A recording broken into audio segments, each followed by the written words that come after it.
때 왜 이런 일들이 또 무엇을 하시려고 하실까 잘 모를 수 있지만 지나고 나면 하나님이 가장 좋으신 은혜로 우리와 함께 하셨다는 것들을 고백하게 하실 줄 믿습니다. 제가 어저께 우리 도미니카 선교하시는 김성곤 선교사님한테 이메일을 받았는데요. 참 감사하더라고요.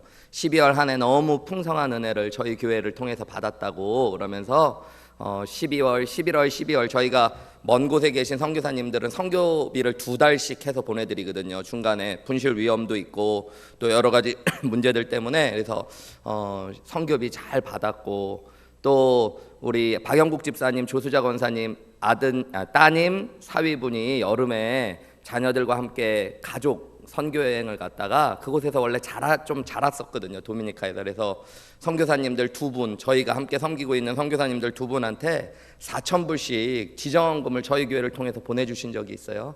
근데 그거 받으시면서 김성건 선교사님 사모님이 그 임플란트를 하셨어야 되는데 그거를 할 수 없어갖고 재정이 부족해서 많이 힘들어했었는데 마침 또 딱 보내주시고, 또 김성건 선교사님은 운동을 해야 되는데 다리하고 무릎이 너무 시큰거려서 운동을 하려고 해도 무릎이 아파서 못하고 있었는데 이번에 우리 2개 목장에서 또 운동할 수 있는 운동화를, 아주 푹신하고 좋은 운동용 운동화를 당연한 말 같지만 보내주셨다고, 하나님께서 어떻게 필요한 것들 내가 사람들에게 구하지 아니하고 하나님 앞에 기도하고 아랬던 것들을 하나님이 다 풍성하게 채워주셨다는 고백들을 들었습니다. 제가 얼마나 감사했는지 몰라요.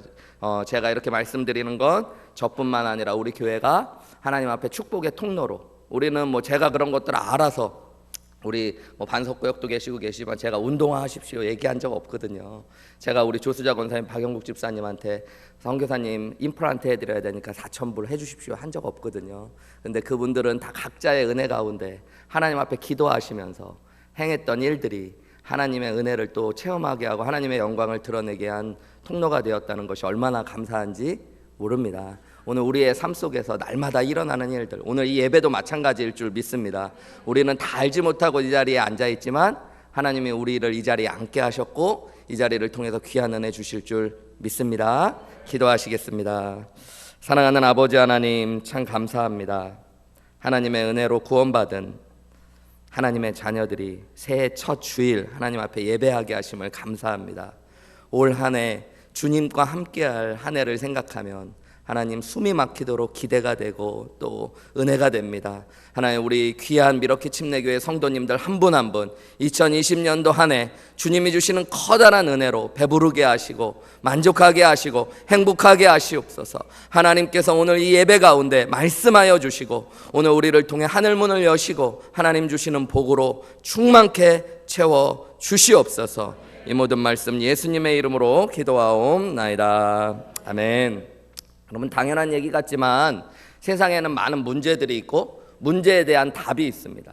근데 문제가 다르면 답이 다릅니다. 그죠? 어떤 한 학생이 주관식 문제는 때리기 어렵잖아요. 그런데 주관식 문제를 이렇게 보다가 수학에는 주관식 문제가 0 아니면 1이다, 이런 얘기를 하는 학생들을 제가 본 적을 몇 번 있습니다.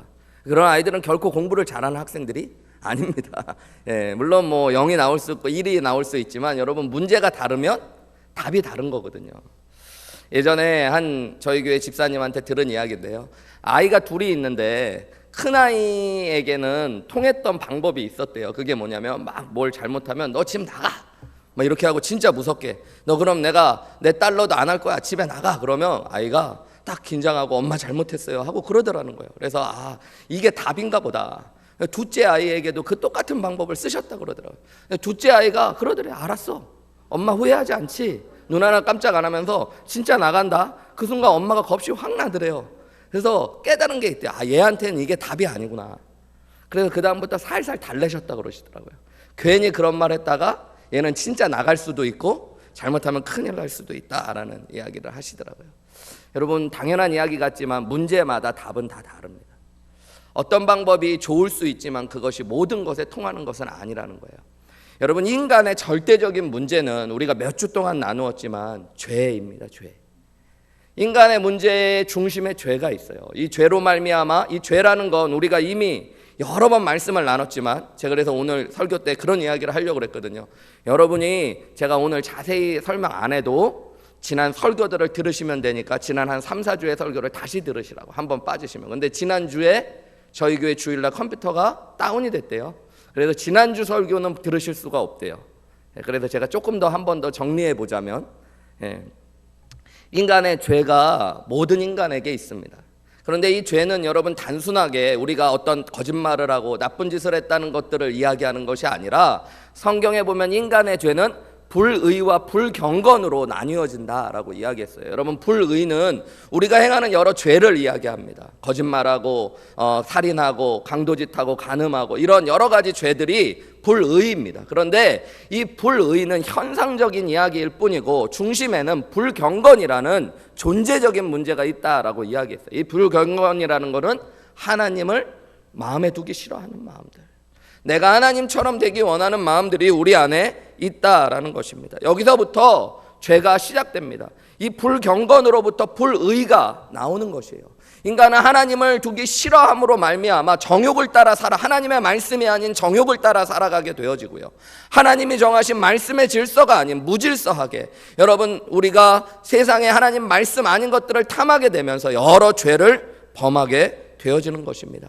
여러분, 이 죄의 문제는 우리가 이미 살펴봤지만 하나님 안 믿는 사람들만의 문제가 아니었습니다.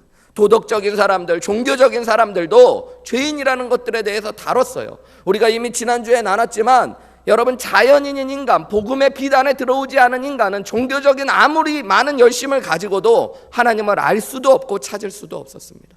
우리가 찾는 하나님을 안다라는 건 하나님을 아는 것이 아니었어요. 우리의 제한된 지식으로 우리가 만들어낸 하나님을 찾기 쉽습니다. 우리가 하나님을 찾는다고 이야기하지만 정작 복음의 빛 안에 들어오지 않은 인간은 하나님을 찾는 것이 아니라 자기를 구하는 것이라고 이야기했어요. 나를 위로해 줄 신을 찾고 내가 구하는 것들을 들어줄 하나님을 찾는 건 하나님을 찾는 것이 아니라고 이야기했습니다. 그래서 여러분, 결론적으로 지난주에 했던 이야기가 뭐예요? 모든 사람이 다 어디 아래에 있다? 죄 아래에 있다는 거예요. 죄가 있기 때문에 죄의 영향 아래에 있다는 것들이 지난주의 말씀이었습니다. 그렇다면 여러분, 모든 사람이 죄의 영향 아래에 있기 때문에 하나님의 의에 이를 수 없습니다. 그래서 하나님의 진노 아래에 있게 되어지는 거예요. 하나님은 완전하고 거룩하신 분이어서 하나님은 죄와 함께 할 수 없어요. 하나님은 죄가 하나도 없으시다고 할 때, 여러분, 하나님 안에만 죄가 없는 것이 아니라 하나님은 죄와 함께 할 수도 없고 죄를 용납하실 수도 없는 곳입니다. 하나님 안에 죄가 없다면 하나님 나라에도 죄가 존재할 수 없어요. 여러분, 그렇다면 저와 여러분은 하나님 나라에 들어갈 수 없고 하나님 앞에 설 수 없는 사람들입니다. 로마서의 표현대로 보면, 그래서 죄인인 인간은 하나님의 진노 아래, 심판 아래 있고 죽을 수밖에 없는 인간이라는 것입니다. 많은 사람들 중에 인간의 문제를 고민하고 그 답을 찾으려고 했던 사람들이 많이 있습니다. 왜 인간은 죽을까? 인간들은 왜 자꾸 선하게 노력하려고 그러지만 선해지지 못할까? 여러분, 작년 한 해를 돌아보면 말씀대로 살려고 결심하셨지만 말씀대로 많이 못 사셨잖아요. 여러분, 부부간에 화목하려고 하셨는데 화목하지 않을 때가 많았잖아요. 여러분, 선한 말을 하고 사람들을 세워주기 원했는데 나 때문에, 내 말 때문에 상처받고 실족하고 사람들이 넘어지는 경우가 더 많았잖아요.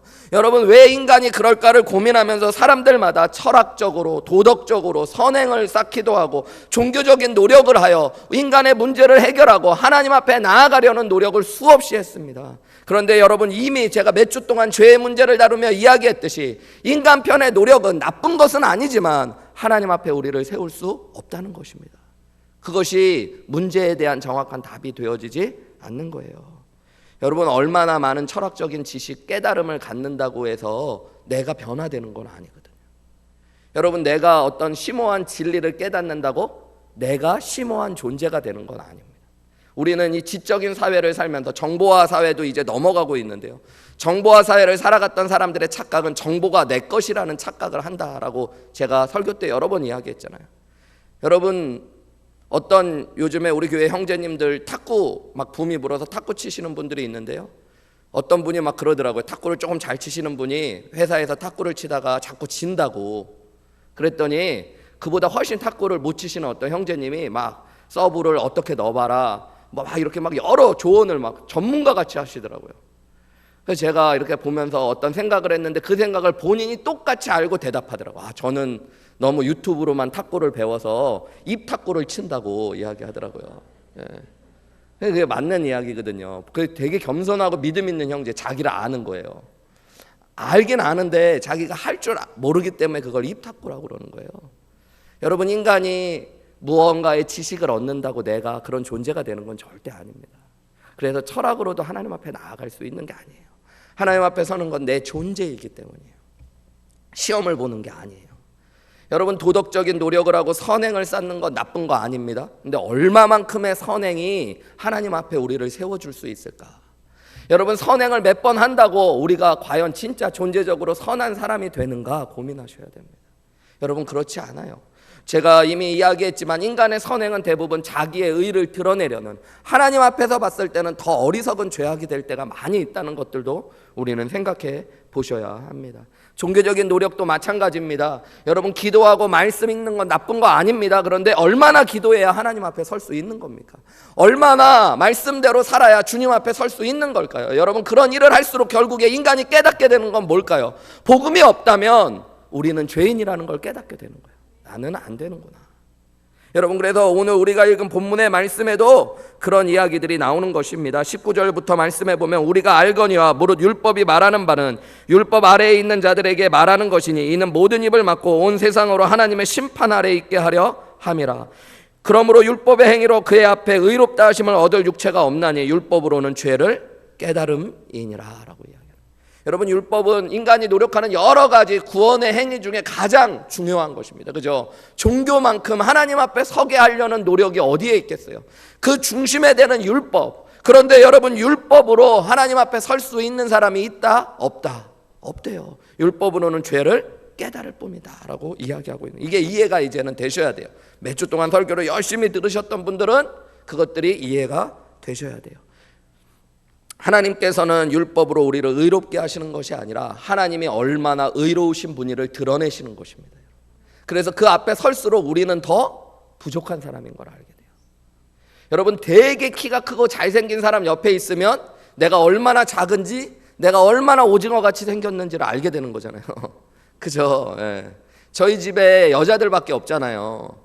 제가 가족 사진을 성탄절 때 카드를 보내주신 분들한테 이렇게 가족 사진을 저도 보내드릴 때가 있으니까 어떤 분들이 그러더라고요. 참 좋겠다고, 꽃밭에서 뒹구는 것 같다고 제가 그러더라고요. 그래서 제가 그랬어요. 막 가시들이 얼마나 많은 꽃들인지 안 살아봐서 모르신다고. 예. 그러면서 뭐 이야기하고 그랬더니 그게 행복한 거라고 뭐 이야기하고 그러는데, 제가 가만히 사진을 보면서 느낀 게 셋이 다 예뻐 보이더라고요. 진짜 제 눈에는 아빠라서 그런 것도 있지만 또 하나가 뭐냐면 셋이 다 고만고만한 사람들이다. 예. 누가 확 튀면 둘이 조금 좀 불쌍하다 이럴 텐데 셋이 다 고만고만하니까. 그리고 저도 그렇게 안 이상해 보이더라고요. 다 고만고만하니까. 예. 그런데 여러분, 만약에 제가 대한민국에서 제일 잘생겼다고 하는 영화배우나 탤런트와 사진을 한번 찍었다고 해보세요. 저는 그런 일 안 합니다. 원래 사진 찍는 것도 별로 싫어하지만 어떤 분들은 막 예쁜 분들, 잘생긴 연예인들 보면 막 사진 찍어달라고 그러는데, 여러분, 그거 결코 행복한 게 아닙니다. 본인 존재에 대한 확인을 한 번 더 할 뿐인 거예요. 예. 여러분, 그러니까 말씀 앞에 설수록 우리가 깨닫는 것이 있어요.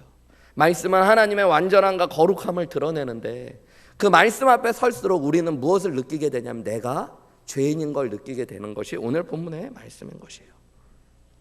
여러분, 그래서 인간이 착하게 살려는 노력은 나쁜 거 아닙니다. 바르게 살려는 노력도 나쁜 거 아닙니다. 말씀대로 살려는 노력도 나쁜 것 아닙니다. 그런데 그것으로는 하나님 앞에 설 수 없다는 것들을 깨달으셔야 돼요. 그것이 우리의 중심의 문제인 죄의 문제를 해결해 주지 못한다는 것입니다. 죄는 여러분, 단순히 어떤 행위의 문제가 아니라 우리의 존재의 문제고 본성의 문제라고 이야기했어요. 여러분, 우리가 열심히 말씀대로 산다고 행위를 조금 바꿀 수 있을지는 모르지만 그것이 우리의 존재를 바꾸어 주지는 않습니다. 그래서 여러분, 복음의 빛 안에 들어오지 않고 종교적인 열심을 할수록 인간은 잘못된 죄가 범해지는 거예요.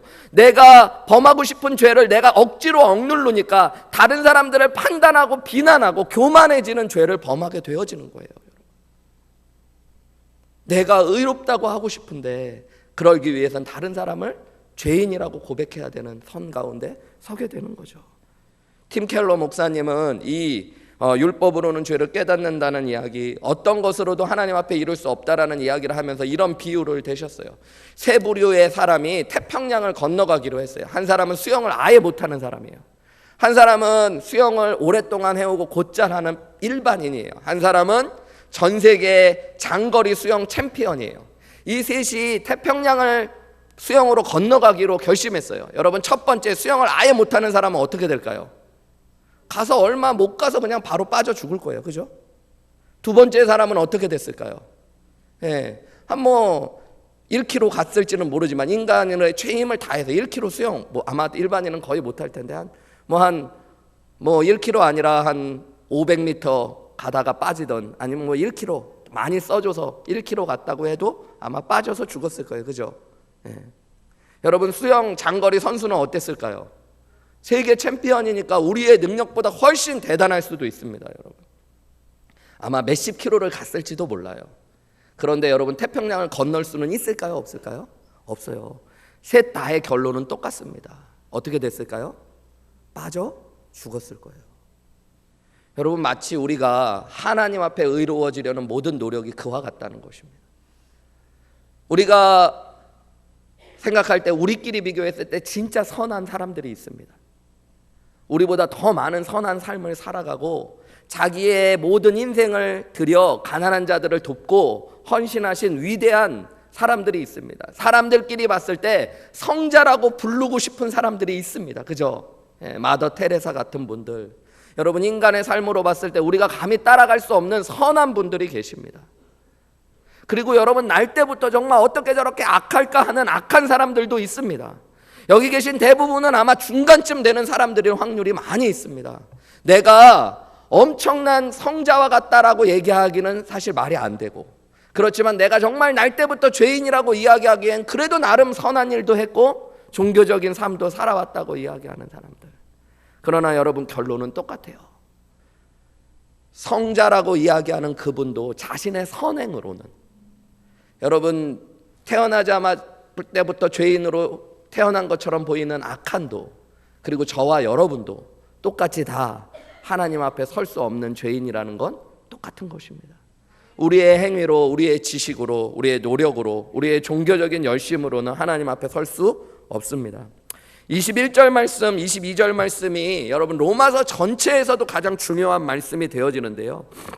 우리 21절 말씀에 보시면 이제는 이라는 말로 시작되는데, 원래 원어의 성경을 보시면 이 앞에 전치사가 하나 들어있습니다.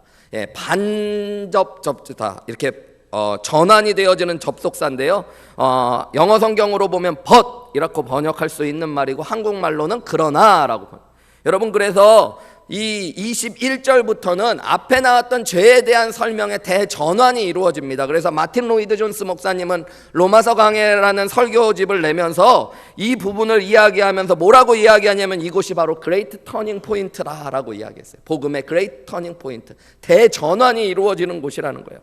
한글 성경에는 접속사라는 것들이 많이 쓰여지면 문장이 부정확해질 수가 있기 때문에 많이 접속사를 빼먹을 때가 있지만요, 여러분, 오늘 본문의 말씀에는 그러나라는 말이 들어있다는 것들을 유념하시며 말씀을 읽으셔야 돼요. 그러나 이제는 율법 외에 인간의 힘으로는 하나님 앞에, 종교적인 노력으로도 하나님 앞에 설 수 없는데, 그러나 이제는 하나님의 한 의가 나타났대요. 이 의는 인간의 의가 아니라 하나님의 의래요. 율법과 선지자들에게 증거를 받은 것이다. 여러분, 율법과 선지자는, 율법은 토라, 모세 오경을 이야기하고, 선지자들은 그 나머지의 성경을 이야기하는 표현입니다. 그러니까 구약 성경에 끊임없이 이야기하고 증거되었던 이야기래요. 구약 성경이 이야기하는 핵심이 바로 이것이었는데, 22절 곧 그것이 무엇인지를 이야기합니다. 우리 같이 읽어볼까요? 시작. 곧.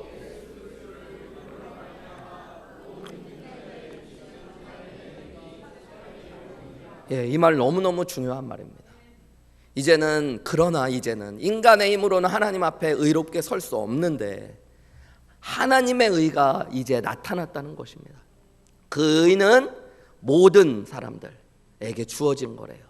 어떤 사람들에게요? 예수 그리스도를 믿는 자들에게 주신. 여러분, 이게 복음이고 핵심입니다. 어떻게 하나님 앞에 설 수 있습니까? 하나님의 의로 하나님 앞에 설 수 있습니다. 그런데 여러분, 그 의는 어떻게 소유합니까? 예수 그리스도를 믿음으로 말미암아 우리에게 주어진다라고 이야기합니다. 23절에 보면 다시 한번 우리가 앞에 나누었던 이야기를 확인시켜 줍니다. 모든 사람이 죄를 범하였음에 하나님의 영광에 이르지 못하더니 그리스도 예수 안에 있는 속량으로 말미암아 하나님의 뭐로? 은혜로 값없이 의롭다 하심을 얻는 자가 되었느니라. 이 예수를 하나님의 그의 피로써 믿음으로 말미암는 화목제물로 세우셨으니 이는 하나님께서 길이 참으시는 중에 전에 지은 죄를 간과하심으로 자기의 의로우심을 나타내려 하심이라. 26절 이것은 곧 계속 이 말씀들을 설명해 주는 거예요. 22절에 곧, 26절에 곧. 이 말이 너무 중요하고 여러분 이해해야 되기 때문에 다시 설명하고 다시 설명하는 거예요. 곧 이때에 우리가 예수님을 믿을 때에 하나님께서 자기의 의로우심을 나타내셔서 하나님 자신이 의로우시며 또한 예수 믿는 자들을 의롭다고 하게 하시는 거예요. 누가 우리를 의롭다고 하신대요? 하나님이. 여기 보면 우리가 의로워지는 게 아니라 하나님이 우리를 의롭다고 해주시는 거예요. 그래서 여러분 신학적으로는 이거를 칭의의 은혜라고 합니다. 우리는 죄인이지만 죄인인 우리를 하나님이 의롭다고 봐주시고 불러주시는 거예요. 어떤 사람들을요? 예수 그리스도를 믿는 자들을. 26절에도 예수 믿는 자를 의롭다 하려 하심이라. 하나님의 의로우신 만큼 우리를 의롭다고 불러주시는 것. 여러분 22절 23절에도 예수 그리스도를 믿음으로 말미암아 모든 믿는 자에게 주시는 하나님의 의. 여러분 이것이 복음입니다. 여러분 앞에도 이야기했듯이 우리의 인간적인 노력으로는 하나님 앞에 설 수 없어요. 우리가 구원받기 위해서는 하나님이 주시는 의만이 답입니다. 답. 이것이 답이에요. 여러분 그래서 구원의 문제에 있어서 나의 출발은 없습니다. 하나님이 출발하시는 거예요. 하나님이 주셔야 되는 거예요. 하나님만이 주실 수 있는 것. 오늘 이 복음을 이해하기 위해서 세 가지 단어를 좀 확인하고 이해하실 필요가 있고요. 그것을 통해 오늘 복음을 하나씩 생각해 보기 원합니다. 예수 그리스도, 화목제물 대신 예수 그리스도, 그 다음에 은혜, 그리고 믿음이라는 세 가지 단어를 여러분이 좀 이해하실 필요가 있어요. 여러분 오늘 본문의 말씀에 보면 예수님을 화목제물로 세우셨대요. 25절. 이 예수를 하나님이 그의 피로써 믿음으로 말미암는 화목제물로 세우셨다라고 이야기합니다. 여러분 예수를 믿는 자들이 구원을 받는데 왜 예수님을 믿어야만 구원받을까 보면 예수님만이 복음의 내용이시고요, 예수님만이 화목제물이시기 때문입니다. 여러분 이 화목제물이라는 말은 구약 성경에 나오는 말입니다. 이스라엘 백성들은 자신의 죄를 용서받고 하나님 앞에 예배하기 위해서 먼저 해야 되는 것들이 있었는데 그것이 속죄의 제물로 화목제사를 드리는 것입니다. 말이 어렵죠. 속죄는 죄가 용서받는다는 얘기고요, 화목제물은 하나님과 하나 될 수 있도록 하여지는 제물을 이야기해요. 죄인인 인간이 하나님 앞에 예배할 수 없기 때문에 하나님 앞에 예배하러 나아가려면 먼저 하나님의 진노를 수그러뜨리고 자신들의 죄가 용서받는 제사가 필요했습니다. 그래서 죄의 용서의 방법을 하나님이 정해주셨는데 그것이 무엇이냐면 흠없는 어린 양을 하나님 앞에 데리고 나아가 제사를 지냅니다. 제사를 지낼 때 맨 먼저 하는 일은 죄인이 어린 양의 머리에 손을 얹고 안수하고 기도해요. 그때 내 죄가 이 양에게 전가되어지는 것입니다. 기도하는 순간 내가 기도한 것대로 죄인의 죄가 이 양의 죄로 옮겨지고 죄인과 어린 양이 동일시 되어지는 일이 일어납니다. 그리고 나서 바로 일어나는 일은 이 양을 산채로 죽이는 것입니다. 이 양의 배를 가르고 포를 떠서 이 양을 완전히 죽임으로 말미암아 양이 내 죄에 대한 죄값을 치르게 하는 거예요. 하나님 앞에 설 수 없는 자이기 때문에 생명의 하나님을 잃어버린 자가 치러야 되는 죽음을 양이 치르게 되어지는 것입니다. 그런데 여러분 생각해 보세요. 양과 사람은 등가가 되어지지 않잖아요. 그러니까 양은 온전한 제물이 되어지지 않아서 히브리서에 보면 이 온전하지 못한 제물 때문에 인간은 날마다 해마다 제사를 드려야 됐다라고 이야기하고 있는 거예요. 여기서 나오는 것이 화목제물입니다. 근데 히브리서에 보면 이 모든 제사는 모형이라고 이야기하고 있어요. 여러분, 모형이라는 것은 원형이 있다라는 이야기예요. 무엇에 대한 모형일까요? 오늘 우리가 나오는 대로 하나님의 아들 예수 그리스도를 통해 우리의 죄를 용서하시고 화목제물 되신다는 하나님의 복음의 모형이 바로 속죄제사에 있었던 것입니다. 여러분, 그래서 예수님이 이 땅에 오셨을 때 예수님은 무엇을 하러 오셨다고 그래요? 자기를 비워 그 죄인들을 섬기고 죽으러 이 땅에 오셨다고 말씀하셨어요.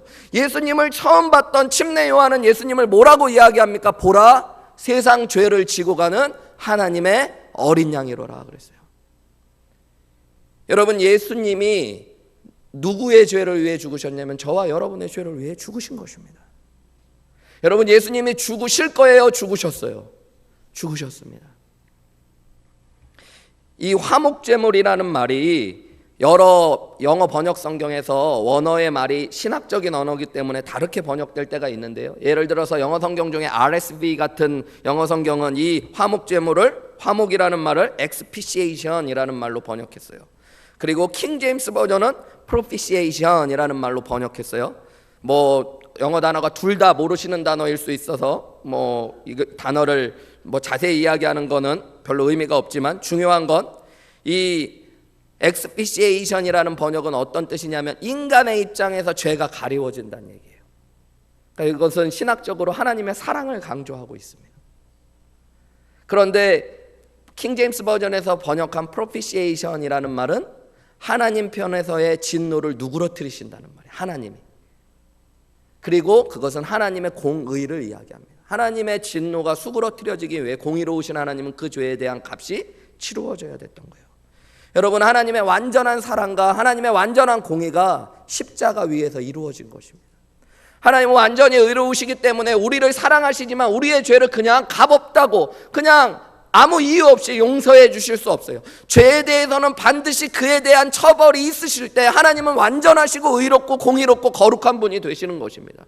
그 하나님이 포기할 수 없는 공의, 그 공의를 해결하고 하나님의 진노를 수그러뜨리기 위해서, 여러분, 그리고 우리의 죄를 대신하여 치르시고 우리의 죄를 가리워 주시기 위해서, 여러분, 어떤 일이 있었던 거예요? 예수 그리스도께서 화목 제물이 되셨다고 오늘 바울은 로마서를 통해 우리에게 선언하고 있는 것입니다. 예수님의 죽으심은 여러분, 하나님의 진노를 누그러뜨리고 우리의 죄를 가리우기 위한 화목 제물이었다는 거예요. 여러분, 앞에 제가 이야기한 대로 제사를 드리러 오는 사람이 제물과 자신이 죄인으로 동일시 되어지듯이, 여러분, 이제 예수님을 믿는 사람들은 예수님의 십자가를 볼 때 그 예수님이 누구라는 걸 보게 돼야 되는 거예요? 나라는 걸 보게 되는 거예요. 예수님의 십자가의 죽으심이 나의 십자가의 죽음이라는 것들을 깨닫는 것입니다. 여러분, 예수님께서 아까 얘기했잖아요. 등가의 법칙으로, 여러분, 사람과 양의 목숨은 등가가 될 수 없잖아요. 여러분, 마찬가지입니다. 하나님이신 예수님과 우리의 생명이 등가가 될까요? 안 될까요? 안 되죠. 그래서 여러분, 예수님의 생명의 값은 온 인류의 죄를 구원하고도 남으시며 우리의 모든 죄를 용서하고도 남으시는 여러분 십자가의 화목 제물이 되셨음을 알으셔야 되는 것입니다. 온전하고 완전하신 분, 흠 없으시고 죄 없으신 분이 우리의 제물이 되어 주셨다는 것입니다. 여러분, 두 번째로 우리가 생각해 봐야 될 것은 우리의 구원의 가치를 아셔야 됩니다. 이게 은혜라는 말이에요. 여러분, 오늘 본문의 말씀에 보면 우리 몇 절 말씀이죠? 제가 갑자기 성경을 놓쳐서 은혜로 구원에 이르게 한다는 우리 24절 말씀, 그리스도 예수 안에 있는 속량으로 말미암아 하나님의 은혜로 값없이 의롭다 하심을 얻는 자가 되었다. 여러분, 하나님의 은혜로 구원받았다는데 그것을 설명해 주고 있어요. 값없이 의롭다 하심을 받는 것이 은혜라는 것입니다. 여러분, 은혜라는 말은 우리가 지불하지 않고 하나님께서 거저 주시는 선물이라는 이야기를 많이 들어보셨을 거예요. 여러분, 그러니까 앞에 이야기했듯이 구원이라는 건 우리가 살 수 있을까요? 없을까요? 없어요. 여러분, 너무 귀하고 이 구원은 하나님 앞에 의롭게 서는 것인데 인간 편에서는 그것을 할 수가 없는 것이기 때문이에요. 여러분, 한마디로 어떤 거냐면 구원이라는 건 너무너무 비싼 거예요. 세상에서 가장 비싸고 가치가 있는 건데 우리는 무일푼인 사람들과 같아요. 우리의 돈으로는 그걸 하나도 살 수 없어요. 우리는 죄인이기 때문이라는 거예요. 여러분, 세상을 한번 보세요. 가장 값지고 귀한 것들은 하나님께서 거저 주시는 것들이 대부분입니다. 왜냐하면 하나님이 은혜로운 분이기 때문이에요. 여러분, 만약에 공기를 돈으로 사야만 된다면 여러분, 공기만큼 비싼 게 어디에 있겠어요? 모든 사람에게 필요한 것이고 날마다 필요한 것이잖아요. 여러분, 뭐 옷도 중요하고 집도 중요하지만 옷보다 집보다 공기가 훨씬 더 중요한 거 아니에요? 근데 하나님이 이것을 차별 없이 은혜로 주시잖아요. 그게 하나님의 성품이에요, 여러분. 여러분, 물도 마찬가지잖아요. 물론 요즘에는 인간들이 하도 세상을 오염시켜서 물도 사 먹어야 되는 세상이 됐지만, 그럼에도 불구하고 여러분, 물은 인간이 만들어내는 것이 아닙니다. 하늘로부터 하나님께서 주어주셔요. 세상에 가보면 무슨 물하고, 마트에 가보면 무슨 물하고 무슨 물만 팔아요? 미네랄 워터하고 퓨리파이드 워터잖아요. 여러분, 그거는 인간이 만든 물이 아니에요. 하나님이 주신 물을 정화하든가 아니면 그냥 깨끗한 물을 떠오든가. 여러분, 하나님의 은혜로 우리에게 주시는 거예요. 여러분은 햇빛을 만약에 사야 된다면 햇빛만큼 귀한 것이 어디에 있겠습니까? 빛 없으면 인간은 생명을 누리지 못해요. 여러분, 그 안에는 비타민 D도 가득 들어있잖아요. 여러분, 그런 것들은 다 하나님께서 값으로 살 수 없기 때문에 은혜로 우리에게 모두 다 주시는 것이에요. 여러분, 만약에 인간이 구원받는 것들을 돈으로 사야 된다면 도대체 얼마를 줘야 될까요? 내가 하나님 앞에 의롭게 설 수 있는 은혜를 산다면 여러분, 그건 얼마만큼의 값을 지불해야 되는 걸까요? 그래서 그것은 값 없이 무료로 우리에게 주시는 것이라고 오늘 이야기해요. 그래서 은혜로는 말은 값 없이예요. 근데 여러분, 깨달아야 될 게 있어요. 값이 없다라는 것은 앞에 제가 설명했듯이 값어치가 없다라는 말과는 다른 말입니다. 하나님께서 값없이 주시는 것들은 대부분 값어치를 헤아릴 수 없을 만큼 귀한 것이라는 이야기예요. 오늘 본문의 말씀에도 보면 24절에 은혜라는 말이 나오기 전에 속량이라는 말이 나오죠. 그리스도 예수 안에 있는 속량. 이 속량이라는 말도 신학적인 용어인데요, 여러분이 이해하실 필요가 있는데, 영어 성경에는 랜섬 혹은 리뎀션이라고 번역된 말인데, 원래 원어의 뜻은 무엇이냐면 빚진 사람의 빚을 값을 주고 지불한다는 이야기입니다. 노예를 살 때 값을 지불해서 그 노예를 자유케 할 때 쓰는 표현, 내가 많은 빚을 졌는데 그 빚을 다 지불하고 완료했을 때 쓰는 표현이 속량이라는 말입니다. 여러분, 그러니까 예수 그리스도께서 십자가의 죽으심으로 죄의 값을 치루어 내시고 우리를 구원하신 값이 바로 은혜 안에 있다라는 거예요. 선물이라는 건 그렇잖아요. 받는 사람은 무료로 받지만 주는 사람의 입장에선 그 값을 치룬 것입니다. 여러분, 우리가 은혜를 이야기할 때 나는 거저 받은 것, 예수님 믿기만 하면 구원받는다. 여러분, 이것이 값없이 하나님께서 모든 믿는 자에게 주시는 것이다. 지식으로도 노력으로도 받을 수 없지만 믿기만 하면 받는다는 것들을 이야기할 때 우리는 이것을 마치 값없는 것처럼 여길 때가 있어요. 그런데 여러분, 성경은 이야기합니다. 이것만큼 값진 것이 없어요. 얼마만큼의 값이 지불되어야 됐던 거예요? 하나님의 생명이, 예수 그리스도의 생명이 이 안에 담겨질 만큼 값진 거예요. 우리의 생명으로는 치루어질 수도 없는 것들, 내가 죽고 내가 하나님의 심판 아래 있다고 해도 그것은 구원의 문제하고는 별개예요. 여러분, 그건 그냥 내 죄에 대한 형벌과 징벌에 불과한 것입니다. 그런데 내가 죄의 값을 치를 뿐만 아니라 하나님 앞에 의로워질 수 있는 건 예수 그리스도의 속량의 은혜. 그래서 예수님께서 십자가에 못 박혀 죽으셨을 때 마지막으로 뱉으신 말이 뭐예요, 여러분? 다 이루었다. 테텔레스타. 근데 이 말 자체가요, 여러분, 원어로 보면 유대인들이 빚을 다 갚았을 때 쓰는 말이에요. 예수님이 하셨던 말씀, 내가 너희들의 빚을 다 갚았다. 여러분, 그것을 믿는 것이 복음인 줄 믿으시기 바랍니다. 여러분, 그래서 우리가 은혜를 알 때 내가 받은 구원이 얼마나 값어치 있고 귀하고 큰 것인지를 깨달아야 돼요. 가끔 선물을 성도님들에게 받을 때가 있잖아요. 뇌물 아니라 선물을 받을 때가 있잖아요. 뭐 명절이나 이럴 때 선물을 받으면 제가 이거 보고 뭐 이런 거 뭐 별거 아닌 것처럼 이렇게 했을 때 저희 아이들이 그런 이야기 해줄 때 있어요. 아빠 이거 되게 비싼 거야. 초콜릿 같은 거 막 주시면 저는 그게 뭐 초콜릿 엄청 좋아하질 않으니까 먹는 거네, 돈으로 주지. 죄인이라서 그런 생각을 할 때가 있거든요. 그러면 우리 아이들이 그런 얘기, 아빠 이거 되게 비싼 초콜릿이야. 그럼 초콜릿이 달라 보여요. 그건 하나 꼭 먹어봅니다, 여러분. 비싼 거라서 다르네. 괜히 그 전까지는 몰랐지만. 여러분 오늘 말씀을 듣고 여러분이 받은 구원이 얼마나 다른지 깨달으시는 은혜가 있기를 주님의 이름으로 축복합니다. 예수님의 생명값이 담겨있는, 여러분 우리의 힘으로 받을 수 없는 그 구원을 예수님께서 다 치루어 주신 거예요. 구약 성경에 보면 고엘 제도라고 하는 제도가 있습니다. 빚을 갚아주는 제도예요. 친족이나 가까운 사람들, 가족 중에 빚을 진 사람이 있으면 그 사람이 대신 그 사람의 빚을 갚아줄 의무를 갖고 그것들을 갚아주는 것입니다. 기업을 물을 자라고 한글 성경에 번역된 말이에요. 여러분 우리 룻기에 보면 그것이 자세히 나오잖아요. 그죠? 보아스가 기업 물을 자가 되어서 롯의 빚을 대신 갚아주잖아요. 여러분 예수님께서 우리의 고엘이 되어주셔서 우리의 빚을 대신 갚아주신 것이 바로 복음의 비밀입니다. 우리의 죄의 값을 치룰 수 없어요. 우리가 의롭게 하나님 앞에 설 수 없어요. 오직 예수님만이 하나님의 진노를 누그러뜨리고 우리의 죄를 가리워 주시고, 여러분 우리의 죄의 값을 온전히 치르셨다는 것들을 성경이 이야기하고 있는 것입니다. 예수님이 십자가에 못 박혀 죽으신 죽으심, 그리고 부활하심 안에는 이 우리의 죄의 값을 치르시고 용서하신 하나님의 은혜가 담겨 있는 거예요. 여러분 마지막으로 우리 믿음에 대한 이야기들을 생각해 보셔야 됩니다. 그래서 온전한 믿음을 가져야 돼요.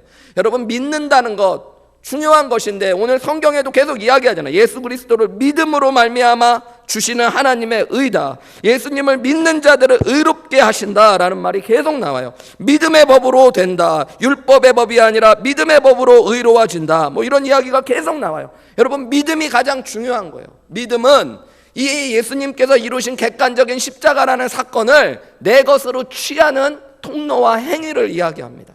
그것을 내가 받아들이는 것들을 이야기해요. 성도님들과 이야기해보면 많은 분들이 천국에 어떻게 간다고 생각하십니까? 어떻게 구원받으실 수 있다고 생각하십니까? 그러면 뭐 진짜 딴 얘기하는 분들도 계신데요, 많은 분들이 믿음으로 이렇게 이야기하셔요. 어렸을 때부터 주일학교 잘 다니신 분들은 더 잘 얘기해요. 돈으로도 못 가요, 하나님 나라. 그 다음 뭐죠? 돈으로도 못 가요, 하나님 나라.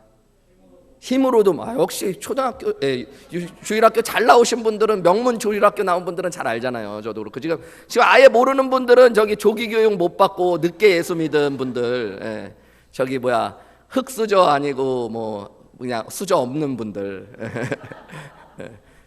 주일학교 교사라도 하세요. 다 가서 일찍 못 배웠으면 가르치면서라도 배우셔야죠. 여러분 거기 찬송 배워보면 나오잖아요. 하나님 나라는 뭘로 가요? 믿음으로 가는 나라 하나님. 그러니까 믿음으로 간다고 이야기해요. 정답은 맞아요. 근데 제가 한 가지씩 물어볼 때가 있어요. 도대체 어떤 믿음을 말씀하세요? 이렇게 무슨 믿음으로 천국에 가는 걸까? 그러면 이제 답이 갈려요. 교회 믿는 거요. 또 어떤 분들은 하나님 믿는 거요. 뭐 맞는 말 같지만 조금 사실은 답이 좀 틀려요. 교회 열심히 다니고 하나님 믿는다는 거 그냥 단순한 신을 믿는다는 것들이 아니라, 여러분 복음 안에는 정확한 믿음의 대상, 내용, 그 믿음의 내용이 담겨져 있습니다. 오늘 말씀도 마찬가지예요. 여러분 오늘 믿는다고 얘기할 때 그냥 믿음이 아니라 믿음에는 항상 무엇을 믿는 거라는 대상이 나와 있죠. 오브젝이 뭐예요 여러분? 예수 그리스도를 믿는 것이 믿음입니다. 우리가 구원받는 믿음은 여러분 예수 그리스도를 믿는 것이 믿음입니다. 근데 단순히 예수 그리스도를 믿는 것이 아니라 제가 앞에 이야기한 것처럼 하나님이신 예수 그리스도께서, 죄 없으신 하나님의 아들 예수 그리스도께서 우리의 죄를 대신하여 화목제물로 죽어주시고 우리의 죄의 값을 속량되어 다 치루어 주셨다는 것들을 믿는 것들. 그래서 예수님이 죄값을 다 치루셨다는 것이 예수님의 부활 안에 담겨 있다는 것들을 믿는 것.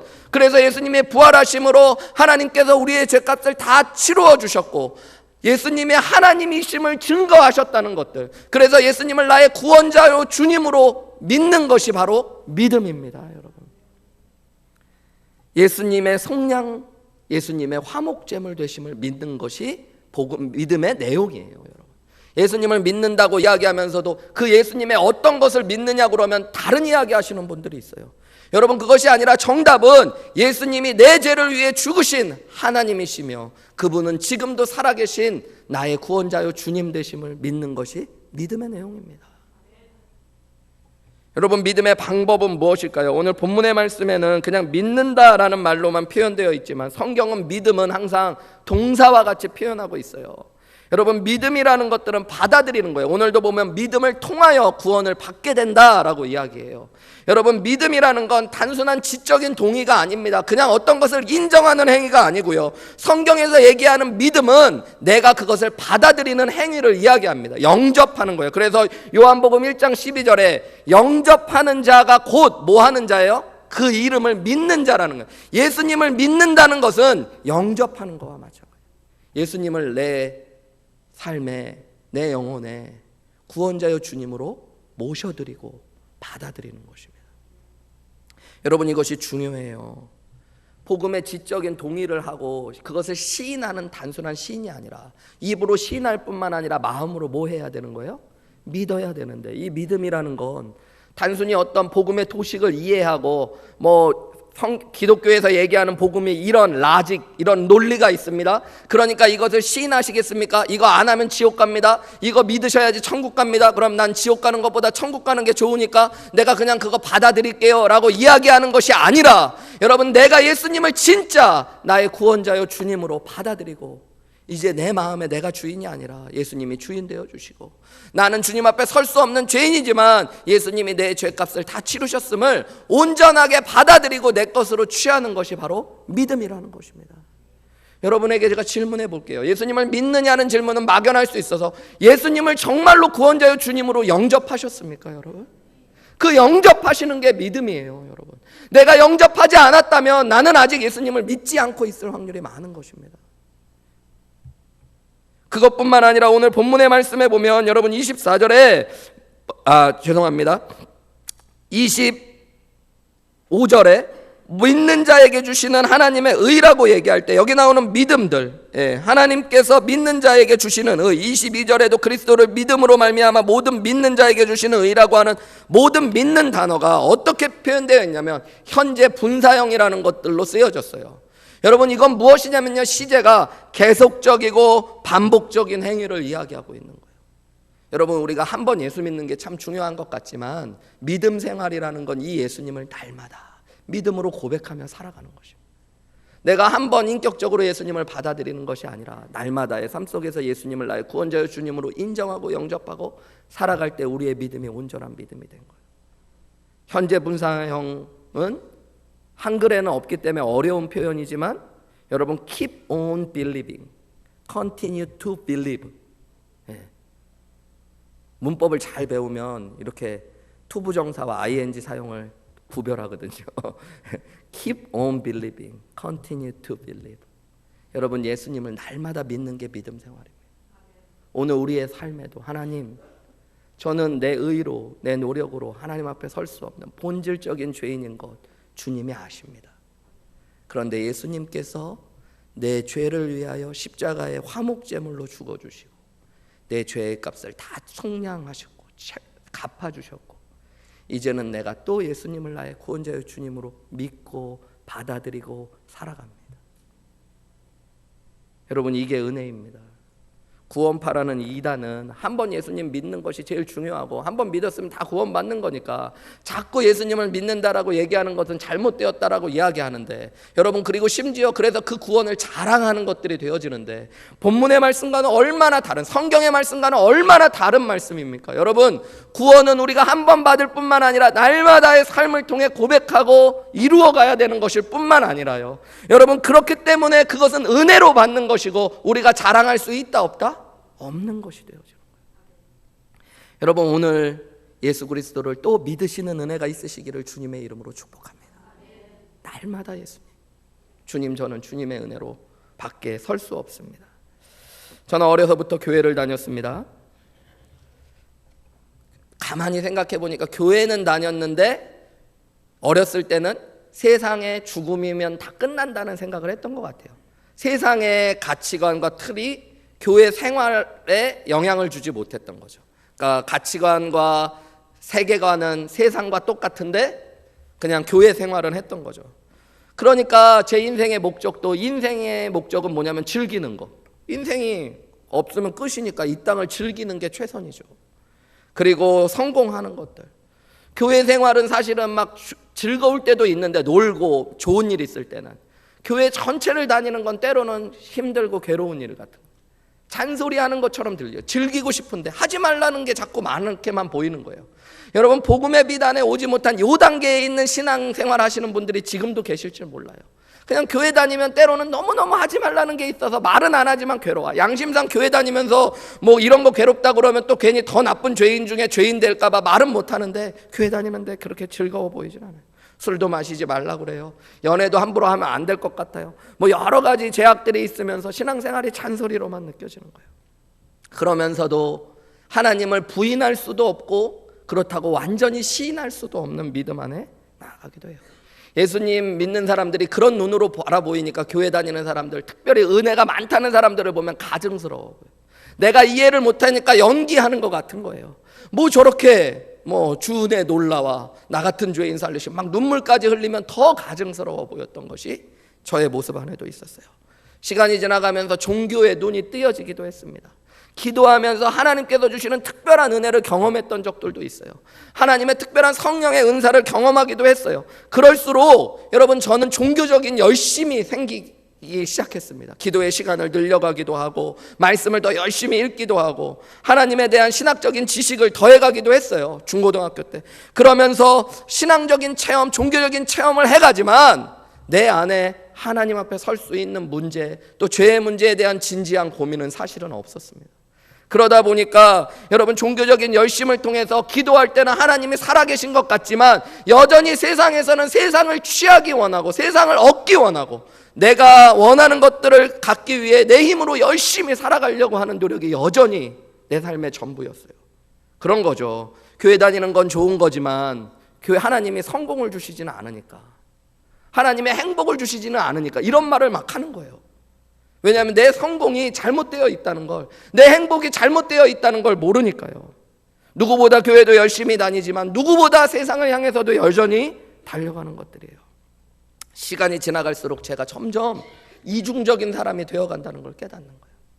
교회에서는 너무너무 열심히고 착하고 모범적인 사람이지만, 우리 교회에서 제 아내가 저희 교회 증인인데, 제가 저희 아내가 청년 때 처음 왔을 때 사람들이 그랬대요. 예배 어떻게 드리는지 보고 싶으면 저 앞에 있는 오빠 예배 드리는 거 보고 오라고. 그 오빠가 저예요. 저 예배를 어떻게, 여러분, 저는요, 저희 교회 목사님이 항상 청년 때요, 저는 예배 시작할 때부터 눈물을 흘려요. 끝날 때까지. 매주, 한 주도 아니고. 여러분, 진짜 여러분이 생각하는 것 이상의 뜨거움이 있었다니까요. 저는 금요일날, 우리 아내도 저한테 붙잡혀서 나중에 청년부 임원할 때 많이 그랬는데, 저는 금요일날마다 매주 대학생 때 공부하면서 여러분 매주 금요일은 철야를 했어요. 철야. 그냥 잠깐 철야 기도회 와서 2시간 하는 거 말고 철야를 하며 기도했어요. 여러분, 교회 봉사를 저같이 한 사람이 없어요. 저는 교회가 저희 집인 줄 알고 저는 목사님들보다 더 일했어요. 그런데 그 열심이 어떻게 되어 가냐면 하나님 앞에 나를 보여주기 위한 열심으로만 가는 거예요. 그러니까 교회에 분노가 쌓여요. 목사님들 나보다 일 덜 하는 것 같은데 돈 받고 일하고, 나는 돈 내고 일하고. 저는 저희 교회가 한국의 교회들이 높잖아요. 크고 건물 높이로 하면 아파트 한 6, 7층 높이까지 올라가요, 종탑이. 근데 목사님들이 다 고소공포증이 있다고 성탄절 트리를 거기서부터 내려야 되는데 못 올라가시겠대요. 저도 있는지 없는지 저는 모르거든요, 고소공포증이. 그런데 저는 하나밖에 없어요. 교회를 위해 살아야 되고, 십자가로부터 트리가 내려와야 되면 내가 올라가야지. 그래서 저는 매년 올라가서 십자가 트리는 저로부터 시작되리. 예. 우리 어머님은 우리 어머님 아버님도 교회 열심히시니까 오시면, 교회 오시다가 제가 트리 다는 거 보면 막, 너 왜 거기 올라가 있냐, 목사님들도 계신데, 막 떨어져 죽을까 봐, 하나밖에 없는 아들. 그래서 저는 제 안에 그런 마음이, 엄마 괜찮아요, 걱정하지 말아요, 그러지만 제 마음 안에는 나는 죽어도 좋을 만큼, 내가 오늘 여기 떨어져 죽으면 주님은 나를 얼마나 귀하게 여기시고, 우리 교회 사람들은 나를 얼마나 칭찬하고, 우리 목사님들은 얼마나 죄책감을 가지실까, 이런 마음이 있는 거예요. 그런 종교인이 되어가는 거예요. 자꾸만 이상한 거죠. 사랑이 넘치고 은혜가 넘치고 감사가 넘쳐야 되는데 그렇지 않은 거예요. 누구보다도 신학적인 지식도 더해져 갔어요. 책을 얼마나 읽어댔는지 몰라요. 지금도 뭐 책을 좀 읽지만 그때 하나님 앞에 구원받고 나서는 성경을 읽고 여러분 신학적인 서적을 읽는 것에 빠져가지고요, 어마어마하게 책들을 읽어대면서 지식적으로도 부족한, 예수 믿는 것이 무엇인지 다 마음으로는 알고 머리로는 알게 되어져요. 그런데 제 안에 무언가 문제가 있는 것들을 깨닫게 되어져요. 그게 무엇이냐면 복음을 알지만 내가 그 복음이신 예수님을 정말로 인격적으로 받아들이고 영접하지 않았다는 걸 알게 되는 거예요. 나는 믿음을 알지만 믿음이 없었던 거예요. 그리고 제가 고등학교 때 무릎을 꿇고 수양회 때 진심으로 내가 죄인인 것에 대한 통곡과 함께 예수 그리스도의 십자가를 붙잡고 예수님을 나의 구원자여 주님으로 영접합니다. 인격적으로. 그때 내 삶이 변화되는 거예요. 그레이트 터닝 포인트가 이루어지는 거예요. 여러분, 그러고 났더니요, 하나님 앞에 서는 것이 너무너무 자유하고 기뻐요. 물론 내가 주님 앞에 선하게 설 수도 있고 때로는 죄 가운데 설 수도 있지만 여러분, 그게 중요한 것이 아닙니다. 나 같은 죄인을 위해 죽으신 예수 그리스도의 은혜로 하나님 앞에 설 수 있음을 믿으니까 주님 앞에 서는 것이 감사고 기쁨이 되어져요. 여러분, 내가 조금 선한 행위 가운데 주님 앞에 나왔어도 나는 주님 앞에 교만하지 않고 겸손하고 낮은 마음으로 주님의 은혜를 받게 되고 구하게 되어집니다. 때로는 여러분, 죄악 가운데 하나님 앞에 나왔다고 하더라도 그 크신 주님의 은혜에 더 감격하고 감사하는 은혜를 누리게 되어지는 거예요. 여러분, 이 믿음만이 우리를 하나님 앞에 세울 수 있는 하나님의 의로 우리를 부르게 되어집니다. 여러분, 그래서 예수 그리스도를 믿는 자에게만 주시는 하나님의 의, 이것이 가장 중요한 거예요. 얼마 전에 빌리 그레엄 목사님이 소천하셨죠. 빌리 그레엄 목사님 침례교 회통의 목사님이시고 또 여러 가지 비판하는 분들도 있을 수 있지만 가장 위대한 목회자 중에 하나로 불리워지죠. 이분이 돌아가셨을 때 기독교계는 이분을 더 프리처라고 부르기로 결심했어요. 그래서 여러분, 더 프리처라고 불러요. 그냥 프리처가 아니라 더 프리처. 세상에 한 사람, 위대한 유일한 설교자가 있다면 그 사람은 바로 빌리 그레엄이다 할 정도로 위대한 분이에요. 얼마나 많은 사람들에게 복음을 전했는지. 북한에 가서도 여러분 대형 집회를 하고, 한국에 와서도 여러분 참여하신 분도 계실지 모르겠지만 여의도에서 70년대 말에 이분이 부흥회를 했을 때 대한민국 역사상 한 곳에 사람들이 가장 많이 모여서 가장 많은 사람들이 예수님을 복음을 들었고요, 전 세계에서 몇십억의 인구들에게 복음을 전하고 몇십억의 인구가 예수님을 영접하는 일을 이루었습니다. 그런데 이분이 마지막 돌아가실 때 하셨던 말씀이 있어요. 나는 이제 세상을 떠나갈 것 같습니다. 그러나 여러분, 나는 죽는 거라고 생각하지 마십시오. 나는 여러분이 죽었다고 하는 그날 완전하게 살아날 것입니다. 그리고 나는 하늘나라로 이사갈 것입니다. 나는 수많은 성경을 읽었고 수차례 성경을 읽었기 때문에 하늘나라로 가는 것이 아닙니다. 나는 수많은 사람들 앞에서 설교했기 때문에 하나님 앞에 서는 것도 아닙니다. 예수님 옆에 있었던 한평 강도처럼 나도 예수님을 주님으로 고백하고 나를 기억해 달라는 내 믿음의 고백으로 하나님 앞에 서게 될 것입니다. 여러분, 이것이 은혜고 복음인 줄 믿으시기 바랍니다. 여러분, 우리 누구도 오늘 보면 헬라인이나 유대인이나 어느 누구도 다 죄 아래 있고 하나님의 진노 아래 있는데 똑같이 여러분, 모든 믿는 자는 헬라인이나 유대인이나 모든 믿는 자에게 차별 없이 주시는 하나님의 의가 있다고 이야기해요. 예수님이 이것을 위해 십자가에 못 박혀 죽으셨습니다. 여러분, 우리 인생에는 이 이야기를 듣는 것은 중요하지만 그것으로 우리는 하나님 앞에 설 수 없습니다. 이 복음의 이야기를 수없이 알아왔고 연구했다고 해도 여러분, 하나님 앞에 서는 것이 아닙니다. 조금 부족할지라도, 조금 연약할지라도, 내가 다 완전하게 알지 못할지라도, 제가 서두에 이야기한 것처럼 하나님이 하신 일들을 우리가 어떻게 온전하고 완전하게 헤아릴 수 있겠습니까? 하나님이 하시는 일을 알지 못하지만 오늘 주님의 은혜 가운데서 나는 죄인임을 철저하게 하나님 앞에 고백하고, 예수님이 나의 죄를 위해 죽으신 화목제물 되시고 속량의 은혜가 십자가에서 있으셨음을 믿고 예수님을 나의 구원자여 주님으로 정말로 진지하게 인격적으로 내 삶에 모셔드리는 그 은혜가, 그 믿음의 일들이 저와 여러분 가운데 있으시기를 주님의 이름으로 축복합니다. 그때 우리는 하나님 앞에 설 수 있게 되는 거예요. 설교를 마치면서요, 여러분, 기독교 선교 100주년 기념식이 있었을 때 릭 워렌 목사님이 한국에 와서 선교 100주년 기념 예배 설교를 하셨어요. 그때 저도 그 자리에 있었는데요. 월드컵 경기장에서 예배가 치러질 때 목사님의 설교는 너무너무 간단했습니다. 여기에 교회 다니는 많은 분들이 모여 있는데 한국 교회 전국에서 사람들이 모였었거든요. 그런데 우리는 곧 하나님 앞에 서게 될 것입니다. 모두 다. 그리고 질문을 받게 될 것입니다. 첫 번째 질문은 이것입니다 라고 이야기하셨어요. 너는 내 아들 예수 그리스도와 무슨 관계가 있느냐?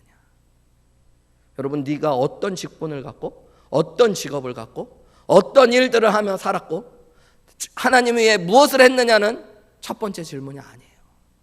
첫 번째 질문은 너는 내 아들 예수 그리스도와 어떤 관련이 있느냐? 여러분, 그때 예수님은 죄인인 나를 위해 십자가에 못 박혀 죽으신 나의 구원자가 되시고 부활하셔서 살아계시며 지금도 나를 다스리시는 나의 하나님이 되십니다. 그래서 그분은 나의 구원자요 주님이십니다. He is my Lord and Savior. 여러분, 이것이 우리를 멸망과 구원, 생명과 죽음으로 가르는 길이 되어줄 것입니다. 예수님을 나의 구원자요 주님으로 고백한 사람들은 두 번째 질문을 받을 거라고 리고렌 목사님은 설교했었어요. 그렇다면 너는 내가 준 구원의 생명의 값어치와 은혜를 가지고 무엇을 하며 살다 왔느냐? 여러분, 우리가 구원의 은혜를 누렸다면 이제 감사하고 하나님 영광 위에 살아가야 될 줄 믿습니다. 주님을 섬기며 주님을 진짜 주인으로 섬기고 하나님 말씀 앞에 순종하며 믿음의 삶을 걸어가 하나님 앞에 또 기쁨으로 칭찬받는 저와 여러분 되시기를 주님의 이름으로 축복합니다. 우리 함께 좀 찬양하며 나아가기 원합니다. 오늘 성찬 첫 예배라서요, 우리 조금 예배가 길 수 있지만 오늘 주신 말씀 생각하면서 특별한 날인 것 같아요. 복음을 나누고 오늘 특별히 예수님의 십자가를 생각하는 우리 성찬을 나누려고 합니다. 우리 먼저 주신 말씀 생각하면서 우리 보좌 앞에 모였네. 우리 먼저 찬양하면서 나아가시고요. 준비하신 예물 하나님 앞에 먼저 올려드리고 우리 성찬식 나누도록 하겠습니다.